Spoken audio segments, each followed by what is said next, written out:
Okay, so you can see I have my car template. I don't have as many details or anything.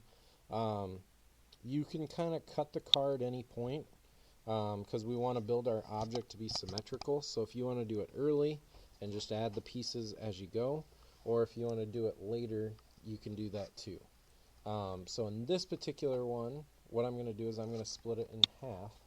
So when I split this in half, if I simply click my plane tool, click on these two sides, so I have my cutting plane, it will automatically put it directly in the center. Um, so with that in the middle, what I can do is I'm going to go ahead and click sketch, and I'm going to click on that work plane, and I want to get rid of half of this. So what I can do is I can just create a rectangle bigger than the object itself. I'm going to go ahead and select extrude, and I'm going to cut, and I'm going to remove all of it. So whether you go the front half or the back half, it really doesn't matter. So, um, and then if I want to get rid of the work plane, I can just simply click on that. Now, there's two ways to do this. If you don't have a ton of detail or if you don't have anything too small, we can go through and we can do a shell command. And then here it says remove face. I just want to remove that face. And then I can type in about 1/8 of an inch or so. Whoops, not 1 inch. So if I go 0.125, notice it goes through and it puts that in there pretty well. Now, if you have a object with a lot more detail or something like that, you may not be able to do that. So this is an easy way to do it. If I click OK, it'll automatically shell that, and it gets my spacing cut out rather easily. Um, Now, if I can't do that, so I'm going to turn this off here. If I can't do that, what I can do is I can create a sketch, and I can do a series of punch outs. So if I do project geometry, so I get the edges of it, and then I can do offset. Sometimes you can pull it in a lot, sometimes you can't. So it just kind of depends on the edge of the object. The issue I'm having is with that curve there. So if I can't do an offset, another way to do this is I can just use my line tool.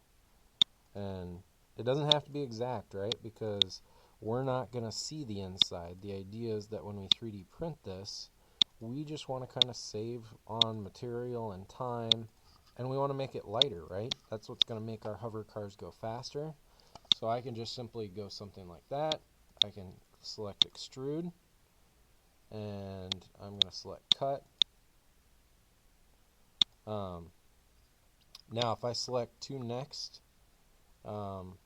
notice it would cut it, and it would cut it along curved. Well, we don't want that. But notice when I look in the side here, I can kind of see inside of this. So if I want, I can go through. Well, 1 inch is going to be too far. I can go 0.75. Okay, that works. And then if you really want to get particular with this, I could come in here where I'm at the fatter part. I could do a secondary extrusion in that side. And the idea is to just cut weight. So it really depends on your object on how easy it can be done. I can show you the example that we had in class. If I have something like the Batmobile, like this, the shell didn't work. I had to do a series of different extrusions to get those cutouts to kind of cut that weight. So it's all a matter of how you go about doing it. Once we have half of this done, we only have to do it once. So after we have this half, what we can do is we can make the opposite side very quickly and easily. So what we can do is we can go through, and we're going to go ahead and save this. So if you haven't saved it before, I'm just going to say, call this test half 1.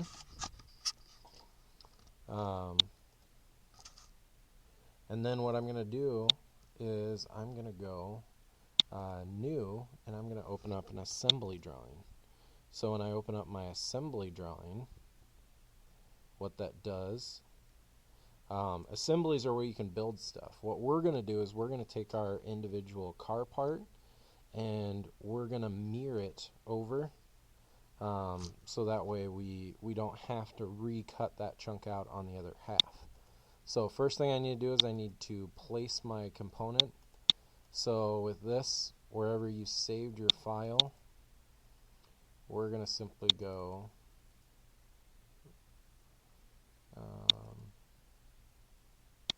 so I have my test half. I'm going to click open, and then I can click to place it. Now I only need one half, so that's one part of my car. So what I'm going to do is I'm going to go ahead and select mirror, and I'm going to select my component over here. So that's the object I just put in. My mirror plane, I'm just going to click on that surface right there and click next, click OK. So notice here, now I've got my other half of my car. It's exactly identical in every way. Now what I'm going to do is I'm going to go back, and that very first piece I put in, I'm going to come over here and select delete. It wants me to save it beforehand. Okay, I can save it. So here I'll go save as, and I'm going to switch this, and I'm going to say test half 2. So this is my other half. So when you guys name it, go ahead and name it with your name and go left side, right side, if you can. And then I can just simply export this assembly file, and I can export the other. The main thing when you guys are looking at files, if you go File, Open here, notice the icon is different. An assembly file is an IAM file. A part file is an IPT file. So think about it as like Microsoft Office. One would be the equivalency of a Word program. The other one's the equivalency of like a PowerPoint. So they're two different file formats inside the same program. So if you open stuff up and you don't see them right away, that's okay. It's just a matter of which file type are you looking for. This one shows all Inventor files, so it doesn't single it out. But sometimes people get freaked out if they go to open something and they don't see an assembly file. It may just be because they only look at parts. But that's a way to get the other half. Now we can export them to STLs, so we can get them 3D printed, and then we will just simply glue them together later.